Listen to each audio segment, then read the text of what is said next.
parlait pas que de la pluie et du beau temps, mais aussi politique. Avec Florian Philippot, bonjour. Bonjour. Vous êtes vice-président du Front National, député européen, tête de liste FN pour les régionales en région Alsace, Champagne, Ardennes, Lorraine.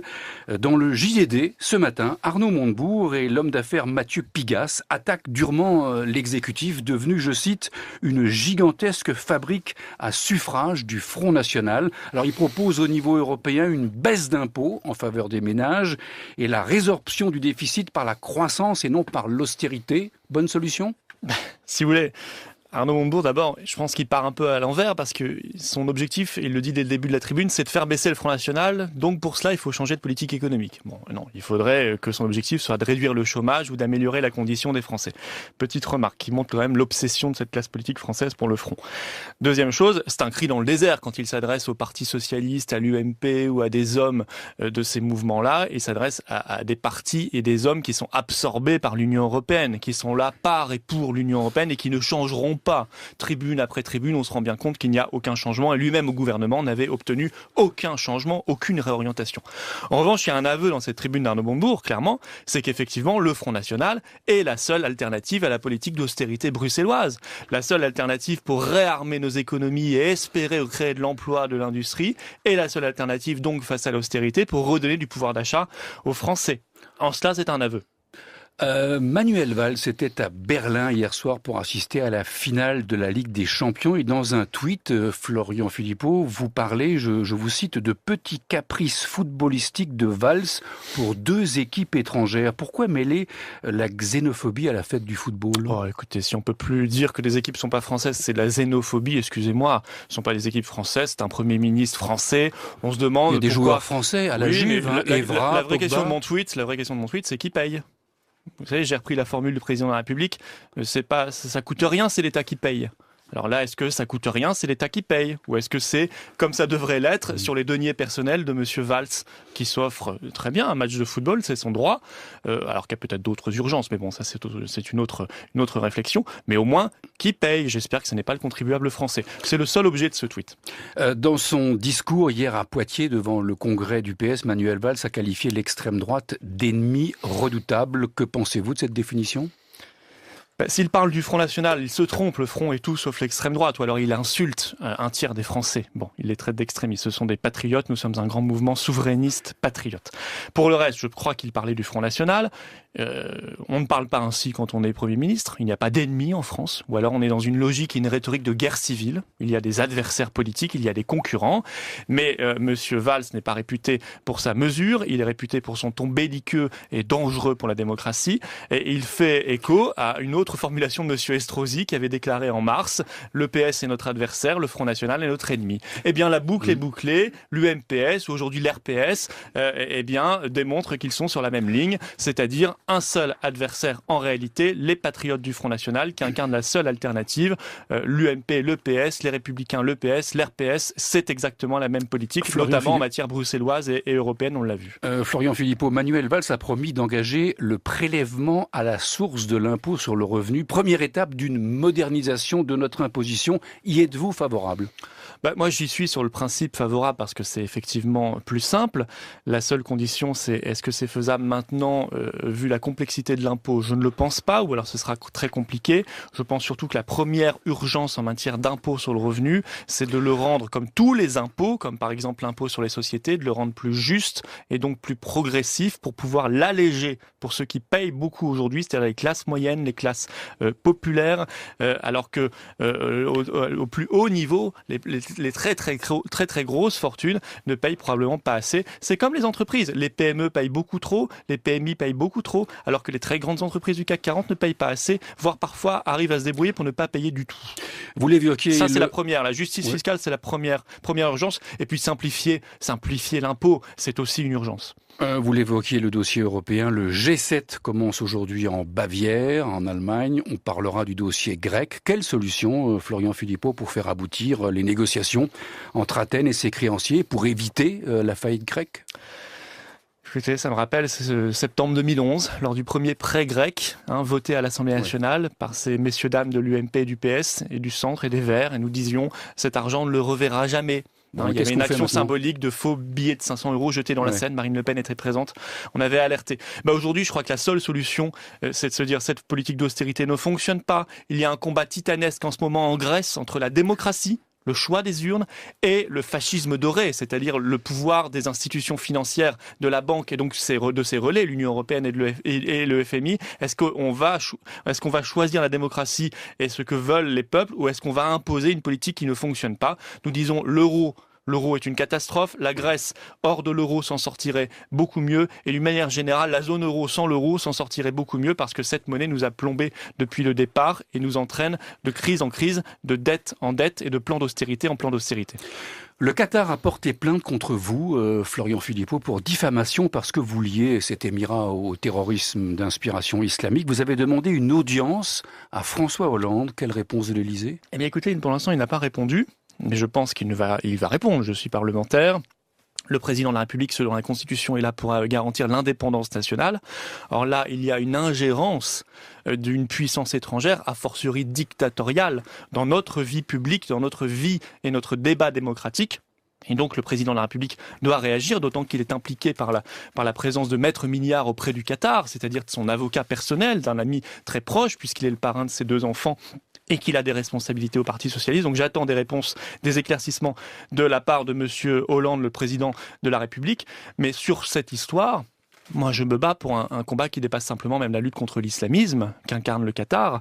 Je me bats pour la liberté d'expression et pour l'avenir de notre démocratie. Parce que je signale que l'instrumentalisation de notre justice, de la justice d'un pays démocratique comme la France, par une puissance dictatoriale, pour faire taire un parlementaire que je suis, pour faire peser une chape de plomb sur le débat public.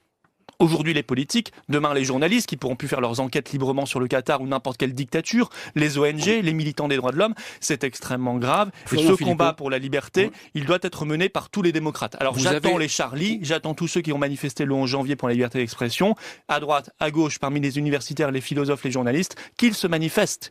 Parce que demain, plainte pour diffamation. Demain, oui, mais peut-être que demain la Corée du Nord portera plainte contre vous, parce que vous aurez fait une critique qui lui plaira pas. Peut-être que la Russie portera plainte. Peut-être que l'Allemagne portera plainte contre le livre de monsieur Mélenchon.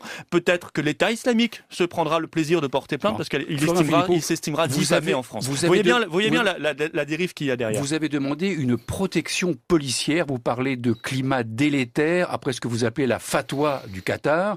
Vous avez fatwa reçu judiciaire, oui. Oui, vous avez reçu des menaces précises? Écoutez, je suis très exposé. Vous avez reçu des menaces? Mais on attend l'agression? C'est ça qu'attend le ministère de l'Intérieur. Vous savez, c'est pas plaisant d'avoir une protection. Je ne fais pas avoir plaisir, c'est extrêmement contraignant, extrêmement désagréable d'avoir une protection là. Non, j'en ai pas du tout. J'en ai pas la moindre. Et même hier, notre député européen Sophie Montel s'est adressée directement en réunion publique au ministre de l'Intérieur qui a refusé de répondre. On voit bien la gêne, on voit bien l'embarras. C'est sûr, quand on est un opposant politique et pas du showbiz, on reçoit une protection policière en claquant des doigts, ou un ami du pouvoir, on reçoit également une protection policière en claquant des doigts. Eh bien, on n'a pas les mêmes prérogatives. Mais c'est pas grave. Le ministère de l'Intérieur joue avec ma sécurité personnelle, alors que je suis très exposé, ça personne ne le niera, ne le contestera, alors que je suis effectivement sous le coup d'une fatwa judiciaire de la part d'un pays tout à fait trouble, tout à fait louche, qu'est le Qatar. Il y a une plainte qui a été déposée, c'est pas un grand mot, fatwa. Mais monsieur, vous savez ce qu'est le Qatar ?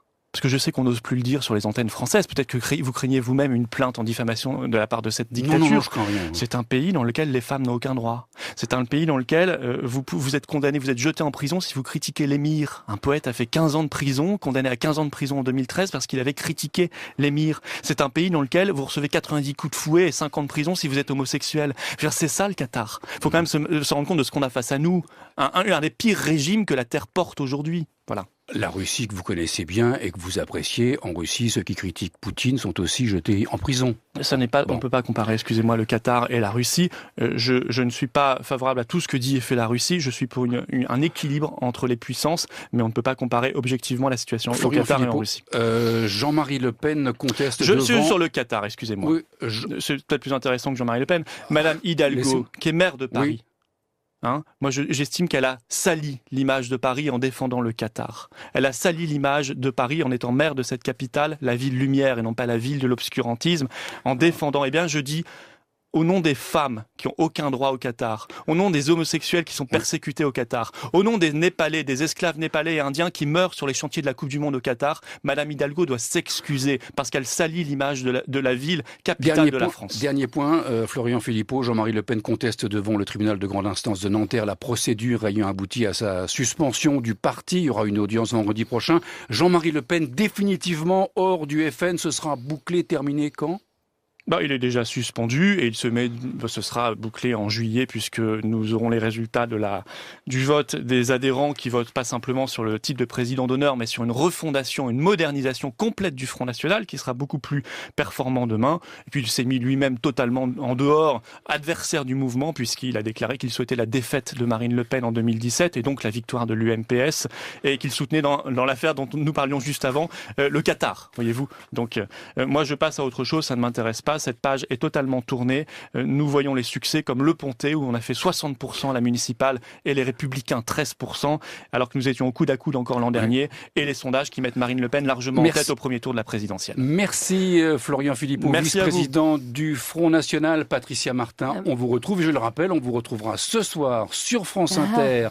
Ne parlez pas que de la pluie et du beau temps, mais aussi politique. Avec Florian Philippot, bonjour. Bonjour. Vous êtes vice-président du Front National, député européen, tête de liste FN pour les régionales en région Alsace-Champagne-Ardenne-Lorraine. Dans le JDD, ce matin, Arnaud Montebourg et l'homme d'affaires Mathieu Pigasse attaquent durement l'exécutif, devenu, je cite, une gigantesque fabrique à suffrage du Front National. Alors, il propose au niveau européen une baisse d'impôts en faveur des ménages et la résorption du déficit par la croissance et non par l'austérité. Bonne solution ? Si vous voulez... Arnaud Montebourg, d'abord, je pense qu'il part un peu à l'envers parce que son objectif, il le dit dès le début de la tribune, c'est de faire baisser le Front National. Donc pour cela, il faut changer de politique économique. Non, il faudrait que son objectif soit de réduire le chômage ou d'améliorer la condition des Français. Petite remarque qui montre quand même l'obsession de cette classe politique française pour le front. Deuxième chose, c'est un cri dans le désert quand il s'adresse au Parti socialiste, à l'UMP ou à des hommes de ces mouvements-là. Il s'adresse à des partis et des hommes qui sont absorbés par l'Union européenne, qui sont là par et pour l'Union européenne et qui ne changeront pas. Tribune après tribune, on se rend bien compte qu'il n'y a aucun changement et lui-même au gouvernement n'avait obtenu aucun changement, aucune réorientation. En revanche, il y a un aveu dans cette tribune d'Arnaud Montebourg, clairement, c'est qu'effectivement le Front National est la seule alternative à la politique d'austérité bruxelloise. La seule alternative pour réarmer nos économies et espérer créer de l'emploi, de l'industrie, et la seule alternative donc face à l'austérité pour redonner du pouvoir d'achat aux Français. En cela, c'est un aveu. Manuel Valls était à Berlin hier soir pour assister à la finale de la Ligue des Champions et dans un tweet, Florian Philippot, vous parlez, je vous cite, de petits caprices footballistiques de Valls pour deux équipes étrangères. Pourquoi mêler la xénophobie de notre imposition ? Y êtes-vous favorable ? Moi, j'y suis sur le principe favorable parce que c'est effectivement plus simple.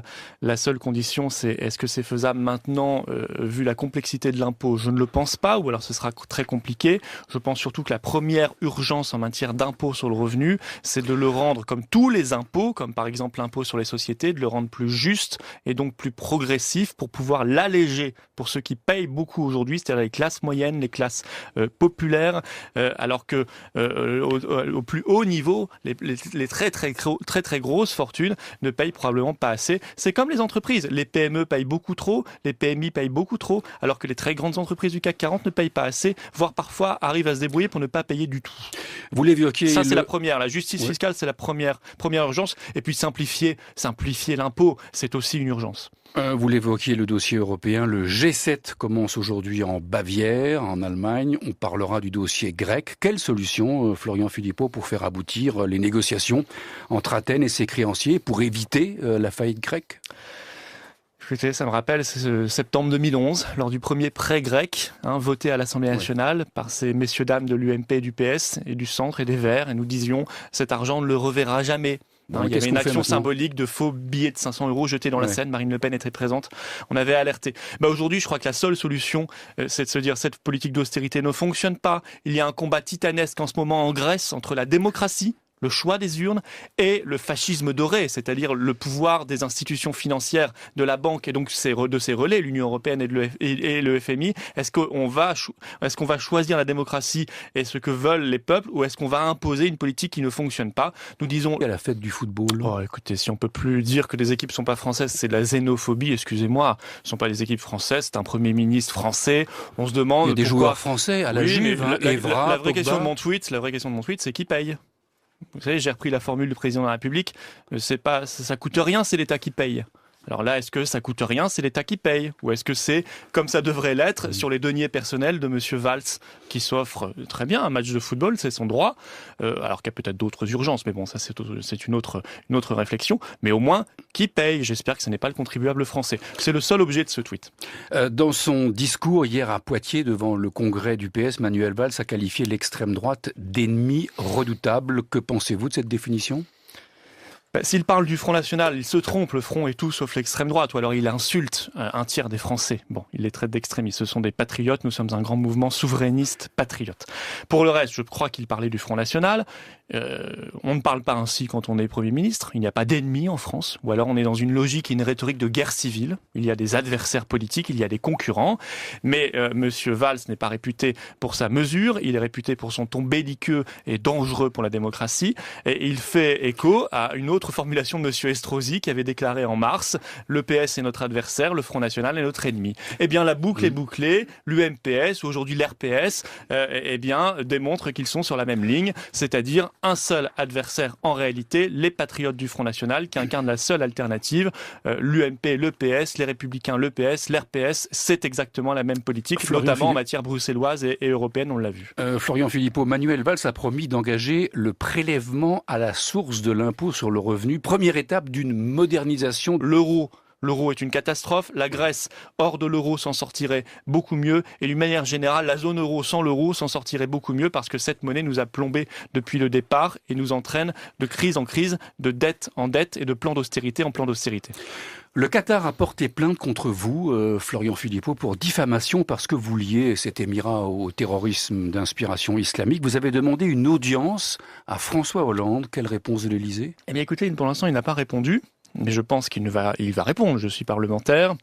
Le président de la République, selon la Constitution, est là pour garantir l'indépendance nationale. Or là, il y a une ingérence d'une puissance étrangère, a fortiori dictatoriale, dans notre vie publique, dans notre vie et notre débat démocratique.